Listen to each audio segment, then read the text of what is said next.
Hello everyone, I am doctor Suhas and MD PhD Ayurveda doctor. मेरे last YouTube के video में मैंने आपको liver cirrhosis as per Ayurveda में लिवर सिरोसिस को किस तरीके से देखा जाता है, उसके कॉजेस क्या है और उसके क्या लक्षण उत्पन्न होते हैं, इसके बारे में डिस्कशन किया था।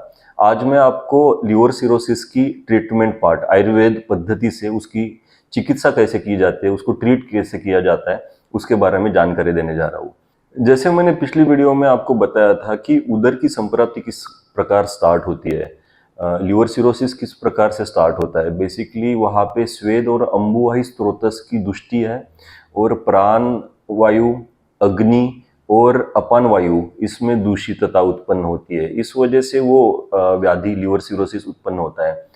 अगर वो पेशेंट कंपेंसेटेड स्टेज में अगर आता है, primary first and second stage में आता है, अकॉर्डिंगली उसकी ट्रीटमेंट कुछ हर्बल मेडिसिन के साथ, लाइफस्टाइल के मैनेजमेंट के साथ और कुछ पंचकर्मा की पद्धतियों के साथ हम उसको ट्रीट करते हैं।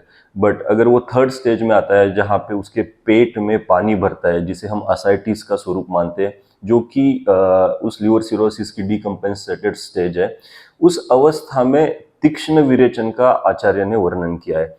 पंचकर्मा में का जो एक कर्म है विरेचन, उसमें भी तीक्ष्णता अधिक हो, इस स्वरूप में हमें लिवर सिरोसिस की ट्रीटमेंट करनी है। अगर हम उसकी सामान्य चिकित्सा पद्धति या फिर नॉर्मली उसको ट्रीट करना है, अगर हमें लिवर सिरोसिस को विथ असाइटिक सिम्टम्स, तो हमें बेसिकली उसका अग्नि का वर्धन करना है, मतलब उसकी भूख बढ़ानी है, उसका प्राण वायु और अपान वायु इन दोनों का भी अनुलोमन जो कार्य है उसको भी ठीक करना है। अगर हम ये तीनों भी एकत्रित स्वरूप से करते हैं, तब वो लिवर सिरोसिस की चिकित्सा आयुर्वेद की पद्धति से होना स्टार्ट हो जाती है। आचार्य सुश्रुत ने यकृत और प्लीहा की उत्पत्ति शोणित से बताई है। शोणित मतलब रक्त से बताई है। रक्त का आश्रय आश्रय संबंध पित्त दोष है। पित्त और रक्त एक दूसरे के साथ कनेक्टेड है। तो हमने पहले ही डिस्कस किया था कि यकृत, ये जो स्थान है, लीवर जो स्थान है, वो प्रधानतः मुख्यतः पित्त दोष का स्थान है। उसके वजह से रक्त धातु की दुष्टि होती है। तो हमें लिवर सिरोसिस के पेशेंट में रक्त धातु की दुष्टि दूर करने वाली कुछ मेडिसिन का हमें उसमें उपयोग करना चाहिए।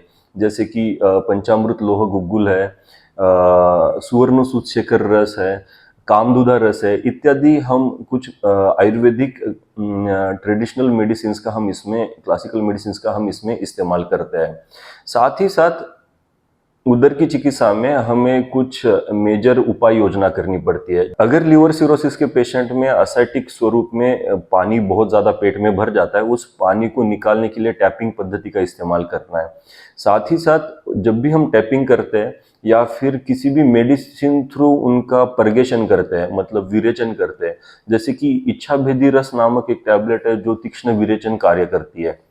अगर उसमें उनका तीक्ष्ण विरेचन होता है, बार बार मल में से पानी का निर्मूलन होता है, तो असाइटिस में जो उत्पन्न होने वाला जो स्वेलिंग है, जो फूला हुआ उसका पेट है पेशेंट का, वो कम होना स्टार्ट होता है। जैसे ही वो कम होना स्टार्ट होता है, उसके ऊपर अदरक का हम पेस्ट लगाते हैं, सो दैट वहाँ पे किसी भी प्रकार से वायु फिर से प्रवर्तन ना करे, या फिर उस जगह पे वायु और जल मतलब पानी फिर से वहाँ पे एक्यूमुलेट ना करे, सो दैट उनका असाइटिस बढ़ता ना जाए।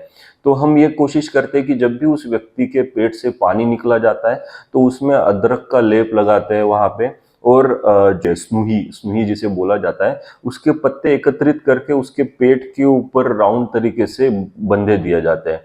सो अगर ये हम अल्टरनेटली 2-2 घंटे के लिए करते हैं, तो उस पेशेंट के पेट के ऊपर की जो असाइटिस की जो स्वेलिंग है वो कम होना शुरू हो जाती है। इसमें आचार्य चरक ने स्पष्ट रूप से बताया गया है कि कोई भी असाइटिस का, लिवर सिरोसिस विथ असाइटिस का पेशेंट अगर आपके पास आता है, तो उसमें केवल और केवल दुग्धपान मतलब दूध का सेवन करने के लिए बोला है।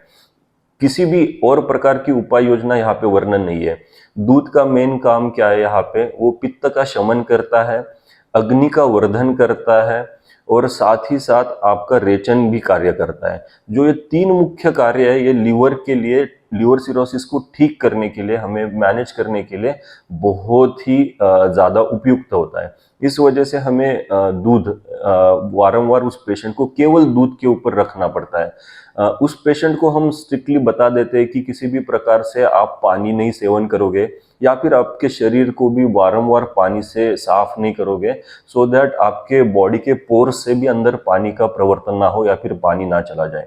लीवर सिरोसिस के पेशेंट में दिए जाने वाला दूध एज अ प्रोटीन सप्लीमेंट के स्वरूप में भी बहुत अच्छा कार्य करता है। जैसे जैसे उस पेशेंट के पेट के ऊपर का शोथ कम हो जाता है और अग्नि में वर्धन होता है, मतलब स्वेलिंग कम हो जाना, सूजन कम होना और उनकी भूख बढ़ना, ये जैसे जैसे स्टार्ट होता है, उसके बाद हम रसायन थेरेपी का भी इस्तेमाल करते हैं, जैसे जिसमें कि वर्धमान पिप्पली रसायन हम ज़्यादातर उन पेशेंट में इस्तेमाल करते हैं। उससे रसायनात्मक मतलब उनका आयु में भी वर्धन होता है और उनकी धातुओं में भी प्रबलता उत्पन्न होना, मतलब धातुओं में भी ताकत उत्पन्न होना स्टार्ट हो जाती है। मैं आपको समराइज करके बताता हूँ। हम सर्वप्रथम निदान परिवर्जन चिकित्सा मतलब उस पेशेंट के कॉजेस दूर करते हैं, जैसे किसी को अल्कोहल कंजम्पशन की आदत है या फिर फ्राइड खाने की आदत है, तला हुआ खाने की आदत है, बहुत ज़्यादा गर्म खाने की आदत है, विरुद्ध आहार लेने की आदत है, बार बार खाने के ऊपर अन्न खाने की आदत है। इस प्रकार की जो सारी आदत है हम उसको दूर करते हैं। वो हमारी एक फर्स्ट लाइन ऑफ ट्रीटमेंट है, जो कि निदान परिवर्जन चिकित्सा के स्वरूप में। दूसरी लाइन ऑफ ट्रीटमेंट में हम कुछ मेडिसिन का इस्तेमाल करते हैं, जो कि मैंने पहले ही बताया आपको। और थर्ड लाइन में हम तीक्ष्ण विरेचन, पंचकर्मा में का जो विरेचन पद्धति है, उसमें तीक्ष्ण विरेचन का इस्तेमाल करके लीवर सिरोसिस में, असाइटिस में हम उस पेशेंट को ठीक करने की कोशिश करते हैं। मेरी अगली वीडियो में मैं आपको लीवर सिरोसिस की, असाइटिस की डाइट पैटर्न, उसमें लेने वाला आहार पद्धति, इसके बारे में डिटेल्स बताऊंगा। So stay tune with me. Thank you.